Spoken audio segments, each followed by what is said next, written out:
ছাত্রকে শাসন করে জেল, কোচবিহারের জামিন পেয়েই অঝরে কান্না শিক্ষকের। শুক্রবার মাথাভাঙা আদালত চত্বরে দেখা গেল আবেগ ঘন মুহূর্ত।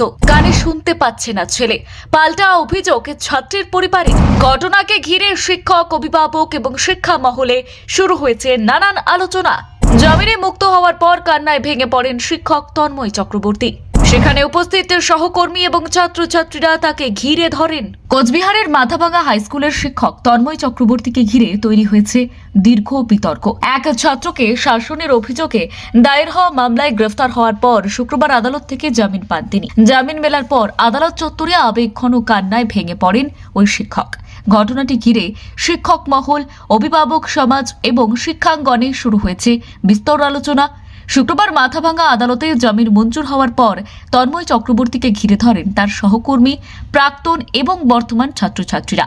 অনেকেই তাকে সমর্থন জানিয়ে আদালত চত্বরে উপস্থিত ছিলেন। পরে মালা পরিয়ে শোভাযাত্রার মাধ্যমে তাকে স্কুলে নিয়ে যাওয়া হয়, আর সেই দৃশ্য ঘিরে এলাকায় তৈরি হয় আবেগঘন পরিবেশ। অভিযোগ, প্রায় এক সপ্তাহ আগে নির্ধারিত সময়ের কিছু পরে স্কুলে পৌঁছেছিল ষষ্ঠ শ্রেণীর এক ছাত্র, আর সেই কারণে তাকে শাসন করার সময় শিক্ষক তন্ময় চক্রবর্তী নাকি ছাত্রটিকে ক্লাসের বাইরে কান ধরে দাঁড় করিয়ে রাখেন এবং মারধরও করেন।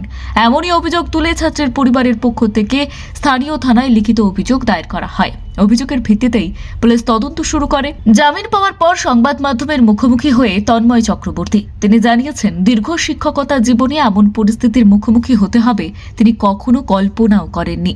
আদালত চত্বরে তার চোখে জল দেখা যায়। তিনি দাবি করেন, শিক্ষক হিসেবে দায়িত্ব পালন করতে গিয়েই আজ তাকে এই পরিস্থিতির সম্মুখীন হতে হয়েছে। অন্যদিকে ছাত্রের পরিবারের বক্তব্য সম্পূর্ণ ভিন্ন। শিশুটির বাবার অভিযোগ, স্কুল কর্তৃপক্ষ এবং অভিযুক্ত শিক্ষক তাদের পরিবারের বিরুদ্ধে মিথ্যে প্রচার করছেন। তার দাবি, কয়েক মিনিট দেরিতে স্কুলে পৌঁছানোর জন্য শিশুর ওপর যে আচরণ করা হয়েছে তা কোনোভাবেই গ্রহণযোগ্য নয়। শুধু শারীরিক নয়, মানসিকভাবেও অত্যাচার করা হয়েছে বলে অভিযোগ তুলেছেন তিনি। শিশুটির বাবা আরও দাবি করেন, শিক্ষকের মারধরের ফলে তার সন্তানের কানে সমস্যা তৈরি হয়েছে। বর্তমানে সে ঠিকমতো শুনতে পাচ্ছে না এবং চিকিৎসাধীন রয়েছে। ঘটনার সঠিক তদন্ত করে অভিযুক্ত শিক্ষকের বিরুদ্ধে আইনানুগ ব্যবস্থা নেওয়ার দাবিও জানিয়েছেন তিনি। আর এই ঘটনাকে কেন্দ্র করে শিক্ষাঙ্গনে নতুন করে প্রশ্ন উঠেছে, শিক্ষার্থীদের শৃঙ্খলাবদ্ধ করার সীমা কোথায় শেষ হবে এবং শাসন ও নির্যাতনের মধ্যে পার্থক্য কিভাবে নির্ধারণ করা হবে। এদিকে শিক্ষকদের একাংশ মনে করছেন, বর্তমানে শিক্ষকরা শাসন করার অধিকার হারাচ্ছেন। অন্যদিকে অভিভাবকদের একাংশের দাবি, কোনো পরিস্থিতিতেই ছাত্রদের ওপর শারীরিক বা মানসিক নির্যাতন মেনে নেওয়া যায় না। ফলে মাথাভাঙার এই ঘটনা এখন শুধু একটি স্কুল বা একজন শিক্ষককে ঘিরে সীমাবদ্ধ নেই। শিক্ষা ব্যবস্থায় শিক্ষক ছাত্র সম্পর্ক, শৃঙ্খলা রক্ষা এবং শিশুদের অধিকার, এই তিনটি গুরুত্বপূর্ণ বিষয়কে কেন্দ্র করে বৃহত্তর বিতর্কের জন্ম দিয়েছে এই ঘটনা। তদন্তের অগ্রগতির দিকেই এখন নজর রয়েছে সকলের।